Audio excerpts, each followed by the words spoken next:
अस्सलामु अलैकुम वरहमतुल्लाहि वबरकातुहू। उम्मीद है कि आप लोग खैर आफ़ियत से होंगे। मैं अल्लाह से दुआ करता हूँ कि अल्लाह ताला मुझे और आपको अपने हिफ्ज़ व मान में रखे।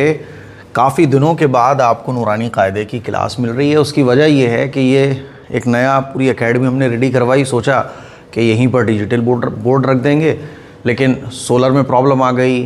फिर सोलर हटवाया, फिर जो है ना मीटर लगवाया, फिर उसके बाद दूसरा सोलर लगवाया।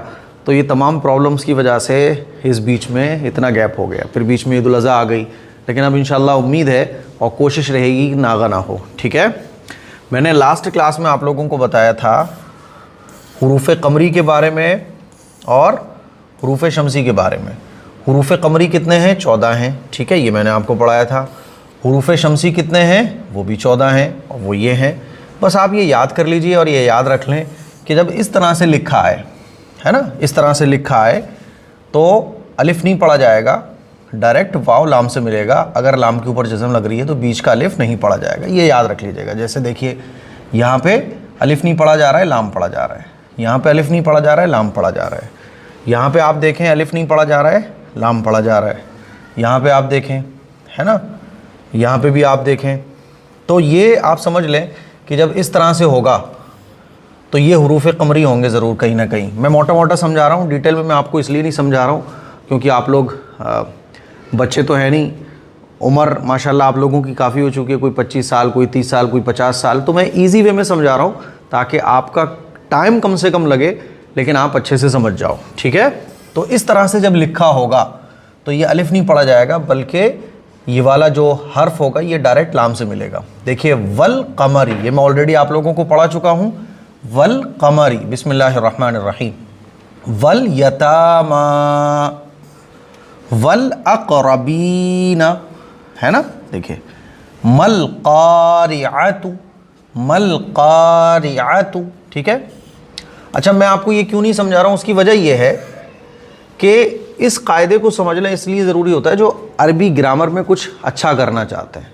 ठीक है, तो अब आजकल क्या होता है, कुरान मजीद में ये एराब वगैरह लगे होते हैं, जज़म भी लगी होती है। तो इजी है कि जब जज़म लगी हो और बीच में अलिफ हो तो हर्फ को डायरेक्ट लाम से मिला देंगे। ठीक है, मल क़ारिअतु, मल क़ारिअतु, हुमुल मुफ़्लिहूना। ठीक है, हुमुल मुफ़्लिहूना, ये 2 लाइनें मैंने आप लोगों को पढ़ा दी थी।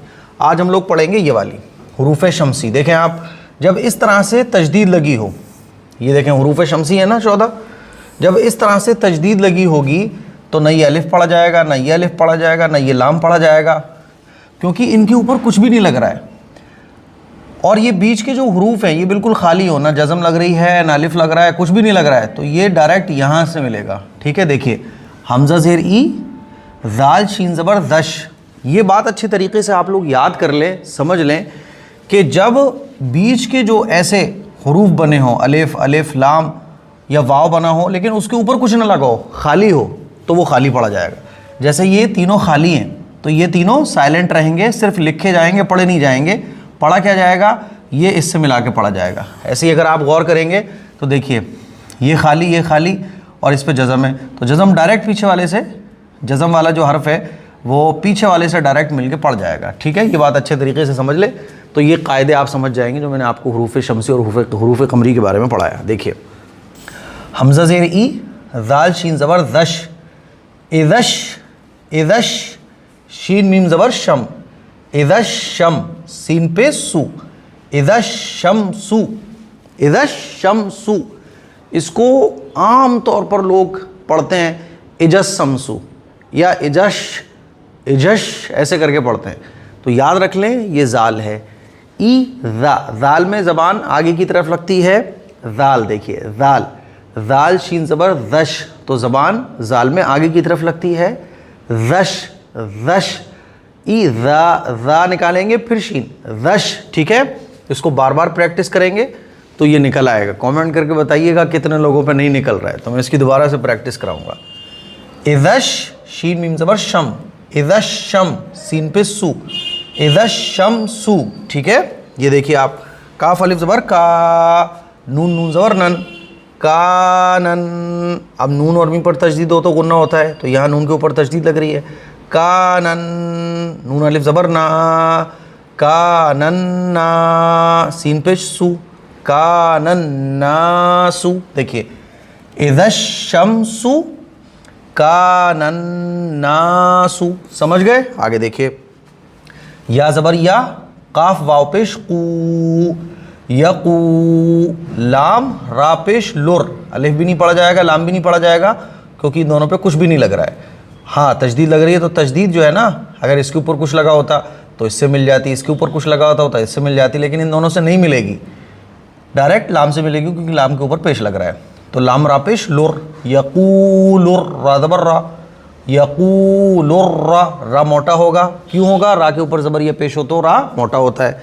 यकूलुर, सीन वाव पेश सू, यकूलुर्रसू, लाम पेश लू, यकूलुर्रसूलु, ठीक है ना। देखिए हमज़ा ज़बर आ, काफ याज़िर की, अकी। अब देखिए मीम साद पेश मुस, देखिए मीम जो है ना डायरेक्ट किससे मिल रहा है? साद से, क्योंकि वाव के ऊपर कुछ नहीं लग रहा है, अलिफ के ऊपर और लाम के ऊपर, ये तीनों खाली, चारों खाली हैं हरूफ, तो ये चारों साइलेंट रहेंगे, तो मीम डायरेक्ट साद से मिलेगी। मीम साद पेश मुस, अकीमुस, साद ज़बर सा, अकीमुस्सा, लाम खड़ा ज़बर ला। अब देखिए वाव पे कुछ नहीं लग रहा है, तो वाव साइलेंट रहेगा। अकीमुस्सला, ता ज़बर ता, अकीमुस्सलाता, समझ गए ना। अब देखिए, अब हम ऊपर से पढ़ लेते हैं एक बार। वल कमरी, वल यतामा, वल अक़रबीना, मल क़ारिअतु, हुमुल मुफ़्लिहूना। देखिए इदश्शम्सु कानन्नासु, देखिए यक़ूलुर्रसूलु अक़ीमुस्सलाता, ठीक है। तो आप समझ गए ना जो बात मैं समझाना चाह रहा हूँ, कि इस तरह के जो हुरूफ होते हैं वो साइलेंट होते हैं, और तजदीद डायरेक्ट फिर पीछे वाले हर्फ से मिला के पढ़ दी जाती है जिस हर्फ पर तजदीद लगी हो। यहाँ तक क्लियरली आप लोगों को समझ आ गया होगा, मुझे उम्मीद है आपको अच्छे तरीके से समझ आ गया होगा। इसकी प्रैक्टिस ज़रूर कीजिएगा। इदश्शम्सु, ये बहुत ज़रूरी है, इदश्शम्सु, और कमेंट करके बताइएगा कि ये अच्छे से आपको समझ आया। इसको पढ़ने में कोई प्रॉब्लम हो रही है तो मैं हिंदी में फिर आपको समझाऊंगा, ठीक है, आपकी प्रैक्टिस करवाऊंगा। दुआओं की गुजारिश है इस क्लिप को शेयर करें, और बहुत फ़िक्र के साथ, बहुत गौर से सुने, समझें, बार बार प्रैक्टिस करें। प्रैक्टिस के बगैर अच्छे से आपको पढ़ना नहीं आ सकता। दीजिएगा इजाज़त। अस्सलामु अलैकुम व रहमतुल्लाहि व बरकातुहू।